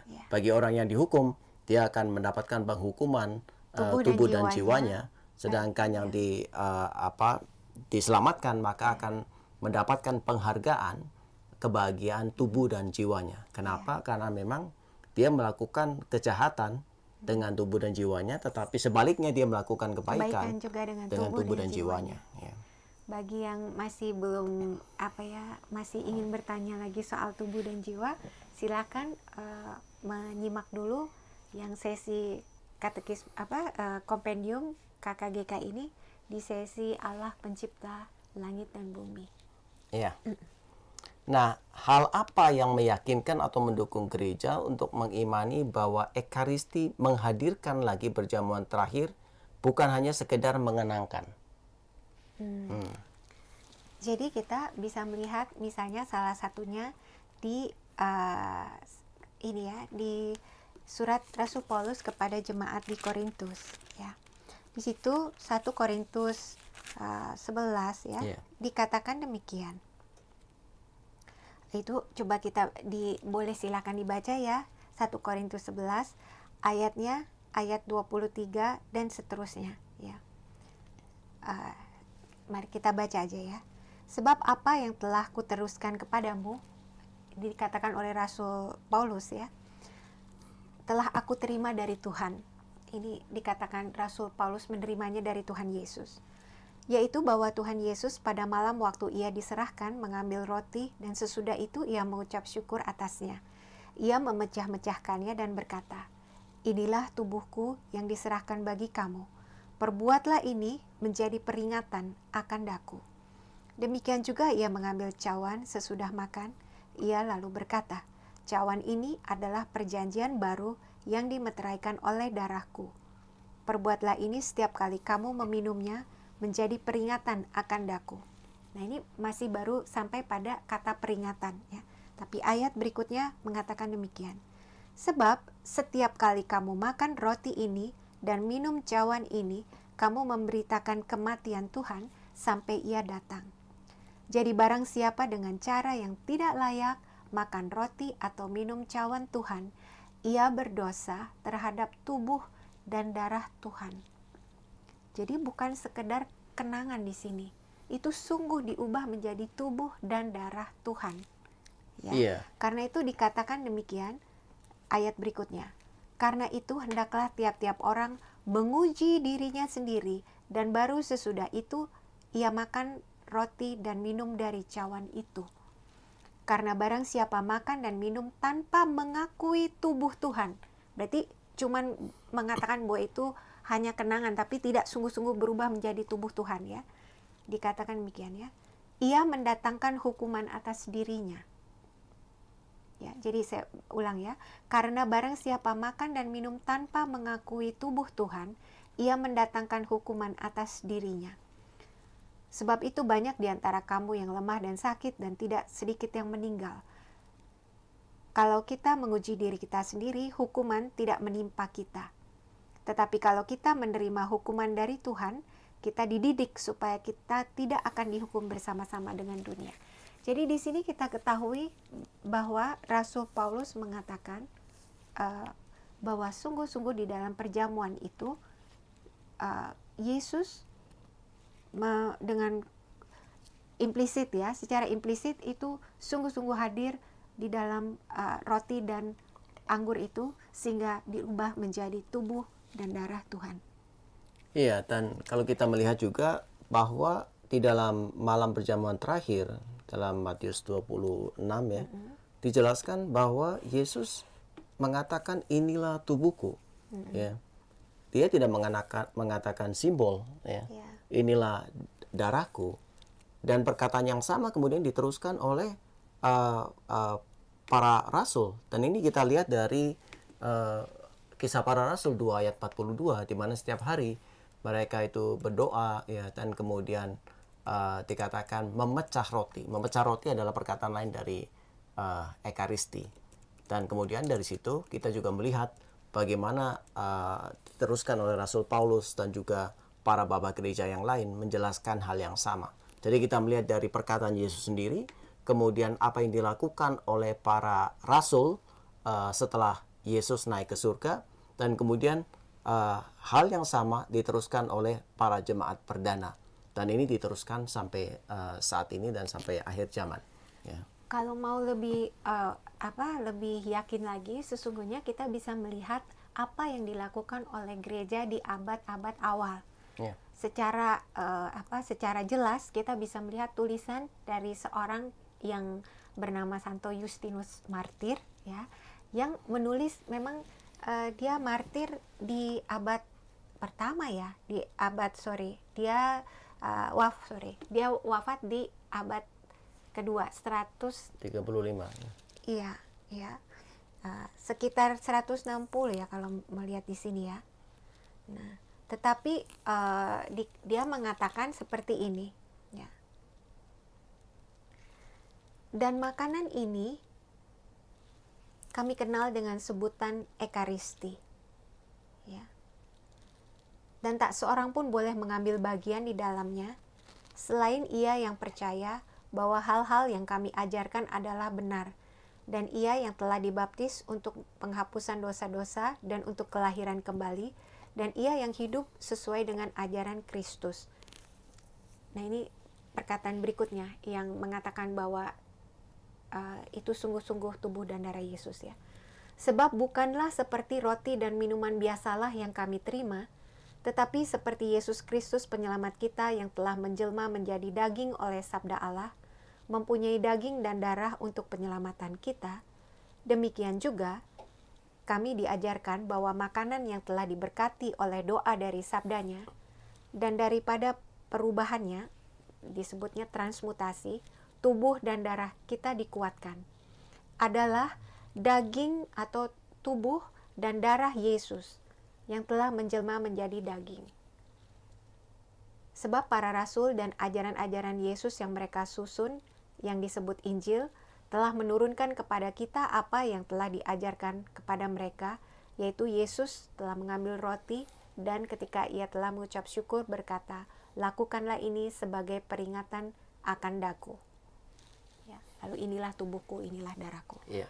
Jadi di sini dikatakan bahwa dari sejak awalnya jemaat perdana telah yakin bahwa melalui kuasa Roh Kudus itu bukan sekedar hanya kenangan, tetapi sungguh-sungguh diubah menjadi tubuh dan darah Yesus. Maka disebut bukan roti atau makanan biasa. Iya.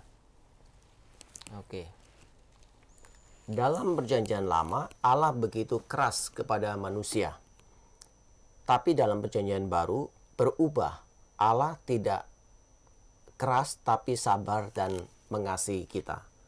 Apa ada perubahan dari diri Allah? Bagaimana memahaminya? Allah itu tidak berubah ya sebetulnya ya, kalau kita melihat. Tetapi seringkali kita melihatnya itu dari apa yang dialami oleh manusia. Ya. Dan kita melihat di sini ada prinsip yaitu disebut sebagai divine pedagogy atau pendidikan Allah yang dilakukan secara bertahap. Ya. Sama seperti kalau anak-anak yang kadang sesekali itu kalau nggak ngerti-ngerti ditapok sedikit ya. Tetapi kemudian lama-lama semakin dia dewasa maka diberi pengertian ya. Maka dia bisa mengerti dengan baik ya. Ya. Nah ini juga sama dengan pendidikan Allah.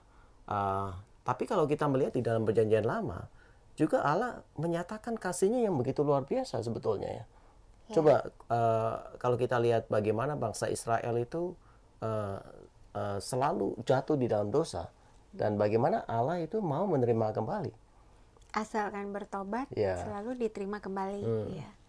Dan Allah tidak pernah urung ya, meskipun kalau kita melihat betapa banyak bangsa Israel yang istilahnya menduakan Tuhan ya, dengan Allah-Allah yang lain. Ya. Itu terutama dosa yang paling hukumannya paling berat adalah memang menduakan Allah ya. Dan kadang memang Allah memberikan satu penghukuman yang keras untuk menunjukkan bahwa ini hati-hati sekali dengan dosa yang menduakan Allah. Ya, karena dengan cara seperti itu maka mereka akan tersesat ya dan tidak sampai pada tempat tujuan. Ya. Jadi memahaminya adalah ya karena waktu itu pendisiplinan dulu, orang harus belajar adil dulu baru bisa mengasihi ya. Sebab kasih itu memang melampaui keadilan, tetapi jangan sampai adil itu akan memberi sesuatu sesuai dengan haknya, atau adil itu juga bisa diartikan bahwa melakukan yang benar dan baik dan menjauhi yang jahat.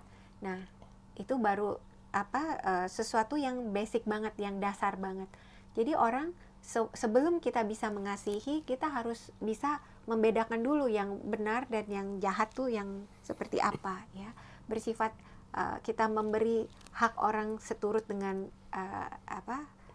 memberi pada orang seturut dengan haknya, itu harus kita ketahui dulu bahwa sesudah itu baru kita bisa melampauinya. Tetapi kalau kita sendiri belum paham, tidak bisa menghormati hak orang lain, nah itu susah sekali untuk belajar step berikutnya, yaitu untuk mengasihi. Ya, walaupun kasih itu juga diajarkan oleh di dalam perjanjian lama, seperti di dalam inti dari hukum Taurat dan semua tulisan para nabi adalah kasih kepada Allah dan sesama. Tetapi akan menjadi lebih mudah bagi orang-orang untuk menerimanya kalau ada satu contoh, yang melakukannya secara sempurna, dan contoh ini adalah Yesus sendiri.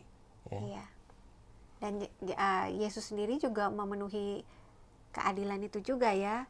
Ya sekarang makanya yang di abad sekarang sering orang menekankan kasih seolah-olah Allah pasti mengampuni. Tapi dengan demikian seolah-olah kita berbuat tak baik pun pokoknya Allah mengampuni. Nah, ini juga kurang betul ya. Kurang betul atau tidak betul? Tidak benar. Tidak benar ya. Karena Allah tidak bisa mempertentangkan dua sifat ini. Dia Maha Kasih tapi juga Maha Adil. Ya. Jadi tetap untuk bisa mengasihi ya, Allah tetap mensyaratkan juga pengenapan atau taat akan hukum-hukumnya. Ya, oke. Selanjutnya ya. Waduh, ini pertanyaan tentang limbo tapi ini. Tentang limbo, siapa saja yang ada di limbo? Apakah tertulis tentang limbo atau tempat penantian di kitab suci? Di kitab suci tertulisnya penantian ya. Iya, Ya, ini perlu dibedah sedikit tentang limbo. Kita melihat satu adalah limbo of the Father atau pangkuan Abraham. Ya. Jadi sebelum Kristus naik ke surga, maka jiwa-jiwa yang dibenarkan oleh Allah, dia tidak bisa naik ke surga karena surga belum terbuka. Nah, orang-orang ini seperti contohnya Abraham, Bapak Abraham, kemudian Adam dan Hawa dan semua para nabi ya. Itu ada di dalam pangkuan Abraham. Kita melihat dari perikopnya. Perikop yang orang kaya dan Lazarus ya. Ini menceritakan tentang tempat penantian, artinya adalah sebetulnya limbo of the just atau limbo of the Father. Dan setelah Yesus naik ke surga, maka tempat penantian atau pangkuan Abraham ini tidak ada lagi, ya, karena semua jiwa-jiwa yang sudah dibenarkan oleh Allah kemudian akan dibawa ke surga, ya. Kemudian ada lagi limbo yang lain adalah limbo untuk bayi-bayi, ya. Nah, kita nggak punya kesempatan, punya waktu untuk membahas tentang hal ini. Akan dibahas di sesi yang nanti baptisan. Nanti ya, tentang baptisan, mungkin juga tentang kematian ya, tentang masih sesi berikutnya. Ya, dan kemudian yang lain adalah api penyucian. Ya. Nah, saya nggak tahu yang ditanyakan yang mana ya, tapi berhubungan semua dengan ini. Ya. Tempat penantian nanti kita jelaskan nanti di sesi yang berhubungan ya, jadi supaya jangan tumpang tindih. Kalau bisa ikutin aja terus kursus ini, nanti akan sampai juga ke pembahasan itu. Tapi masih lama. Gak apa-apa lah. Ya udah. Pada saat Yesus disalib, yang disalib hanya kemanusiaannya saja atau kealahannya juga? Bagaimana Allah Bapa dan Roh Kudus pada saat Yesus disalib? Nah, yang disalib sebetulnya kodrat atau pribadi? Ya. Kodrat itu nggak bisa disalibkan. Tapi siapa? Kalau kita bertanya, siapa yang disalibkan? Yesus. Artinya kita bertanya tentang pribadi. Ya, jadi pribadinya adalah Yesus. Ya. Nah, pribadi Yesus itu apa? Sungguh Allah, sungguh manusia. Ya, tapi dia pribadinya adalah pribadi Allah. Ya, di dalam persatuan dengan Tritunggal Maha Kudus. Ya. Nah, cuman ditulisnya ini kan dia tanya kealahannya apa disalib. Nah, nggak jadi bisa pertanyaannya yang keliru ya. Karena kalau kita ngomong kemanusiaannya atau kealahannya itu adalah tentang kodrat. Ya. Tetapi yang disalibkan adalah pribadinya. Dan pribadi ini adalah pribadi Allah. Ya. Dan jangan berpikir kalau pribadi Allah, pribadi yang kedua dari Allah ini disalibkan, maka seolah-olah tidak ada yang mengatur dunia. Seolah-olah kayak kelihatannya kan udah semuanya disalibkan. Ya. Jadi jangan berpikir seperti itu, karena pribadi yang kedua ini memang senantiasa bersatu dengan pribadi yang pertama, yaitu Allah Bapa, dan pada saat yang bersamaan bersatu juga dengan pribadi Roh Kudus ya. Itulah sebabnya waktu katakan yang Mazmur 22, tadi kalau kita sudah membahas ya, ada orang mengatakan, loh itu bukti bahwa Yesus ditinggalkan Allah Bapa. Nah bukan, kalau menurut penjelasan dari para bapak gereja. Karena maksudnya, menurut Santo Hieronymus, Yesus mau mengacu pada Mazmur 22. Maksud hati menyebut semuanya, tapi karena keterbatasan kekuatan hanya menyebut ayatnya yang pertama, yang awal, ya, yang mengatakan Allahku, Allahku, mengapa engkau meninggalkan daku. Karena satu perikop itu menceritakan tentang wafat Mesias yang semuanya digenapi dalam diri Yesus. Dan Mazmur itu sendiri bukan cuman Mazmur yang menunjukkan kayak kematian, terus kayak udah selesai begitu, bukan. Itu kalau dibaca terus itu adalah Mazmur pengharapan juga, karena sampai pada bahwa semuanya itu seturut dengan kehendak Bapa, dia akan memuliakan Allah, ya, bahwa sebentar ya, itu ayat yang penutupnya itu juga bagus sekali ya, mengatakan bahwa nih, mereka akan memberitakan keadilannya kepada bangsa yang akan lahir nanti, sebab ia telah melakukannya, yaitu bahwa dengan kurban Kristus dipenuhilah sudah keadilan Allah, yaitu bahwa ada pendamaian atas dosa-dosa, dan yang dijadikan kurban pendamaian ini adalah Mesias, sang putranya sendiri.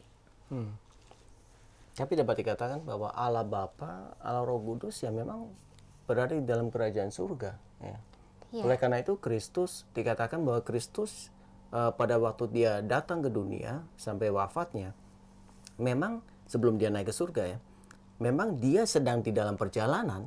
Pada saat yang bersamaan sebetulnya itu dia juga sudah sampai, ya, sudah sampai dalam artian persatuan dengan di dalam persatuan Tritunggal Maha Kudus.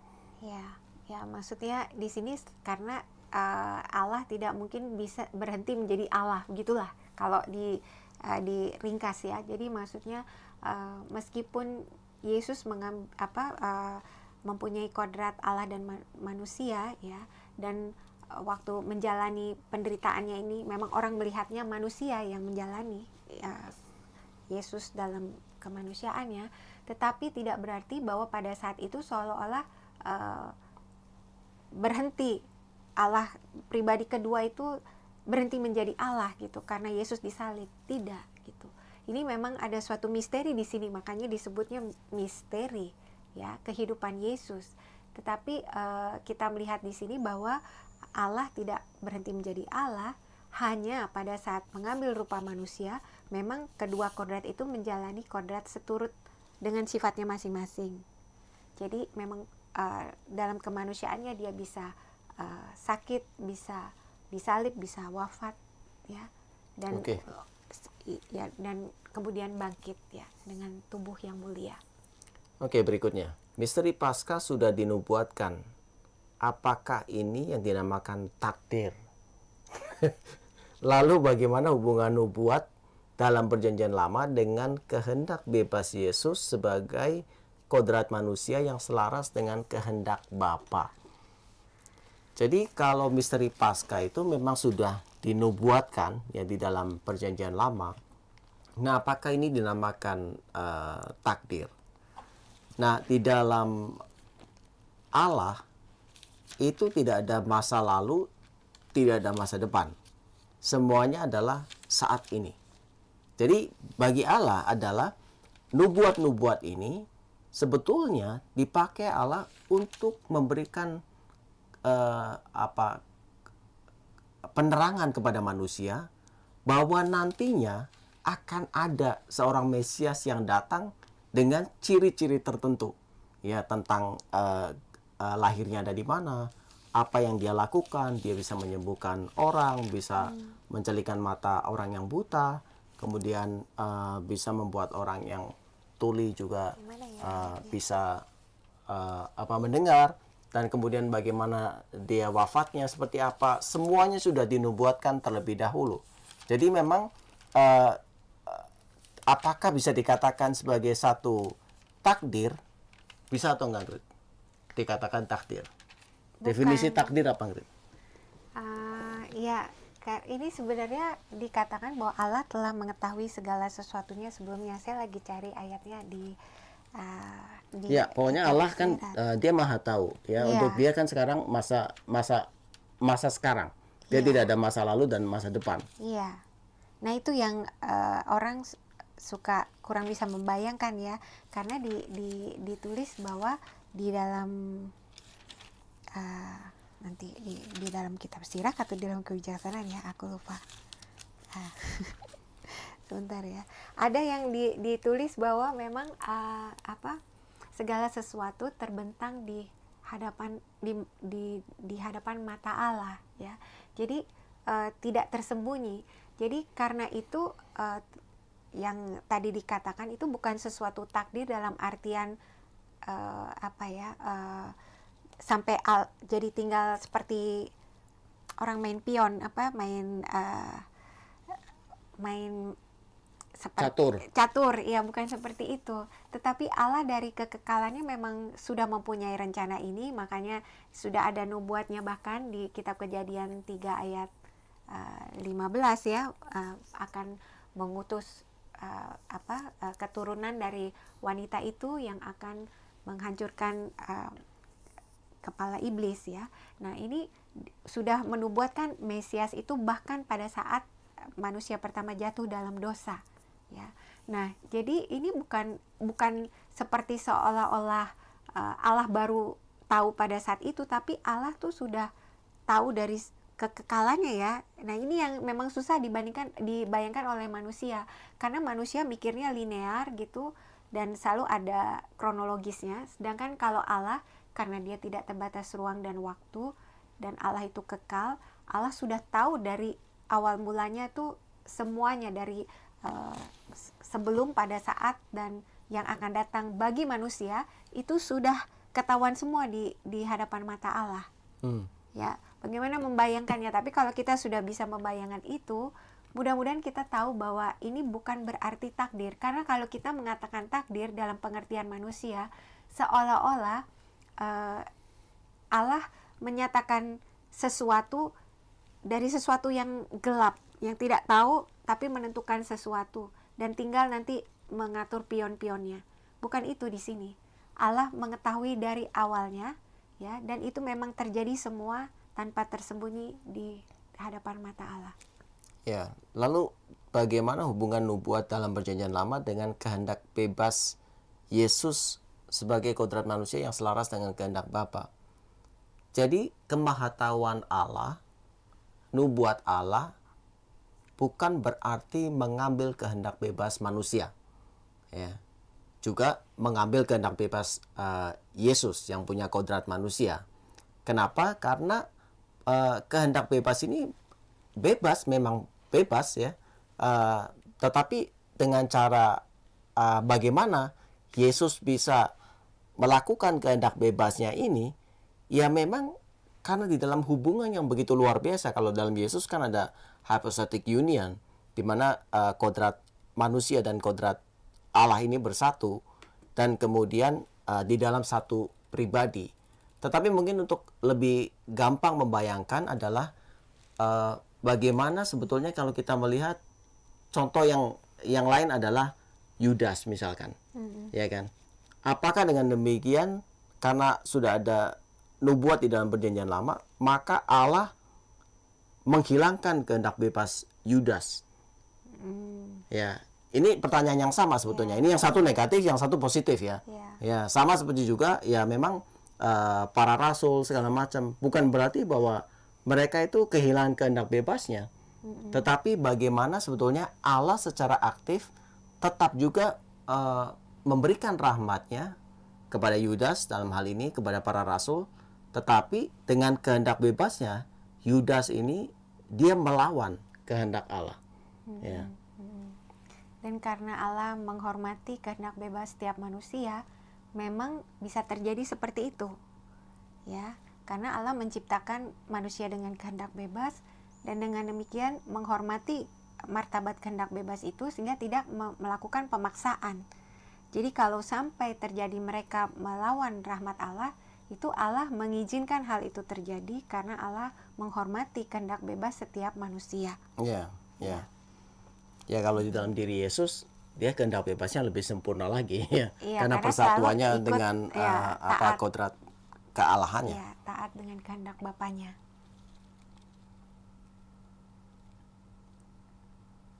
Ada lagi? Ya. Apakah komuni kudus layak untuk kita terima dengan tangan? Terutama dengan tangan yang tidak terkonsekrasi. Berhubung komuni suci sungguh tubuh dan darah Kristus, terutama di masa sekarang ini. Kalau kita melihat, memang Gereja Katolik memperbolehkan cara penerimaan komuni dengan dua cara. Yang pertama memang dengan dikatakan di dalam dalam Redemptionis Sacramentum, ya, dikatakan bahwa memang cara penerimaan komuni adalah dengan mulut atau dengan tangan, ya. Jadi dengan demikian memang ada dua cara penerimaan komuni. Nah, sekarang dengan adanya masalah COVID ini tidak dimungkinkan untuk menerima dengan mulut, ya. Sepertinya disarankan menerima dengan tangan. Kalau kita kemudian diizinkan nanti ada misa terbatas, ya, dengan jumlah umat yang terbatas. Nah, yang dicontohkan sudah diberi di dalam beberapa video cara penerimaan komuni adalah dengan tangan. Nah, memang kalau kita melihat dari sejarahnya, gereja memiliki dua cara penerimaan komuni itu. Memang yang paling lama dengan mulut, ya. Tetapi pada abad-abad awal juga ada yang dengan tangan. Nah, ini suatu kenyataan.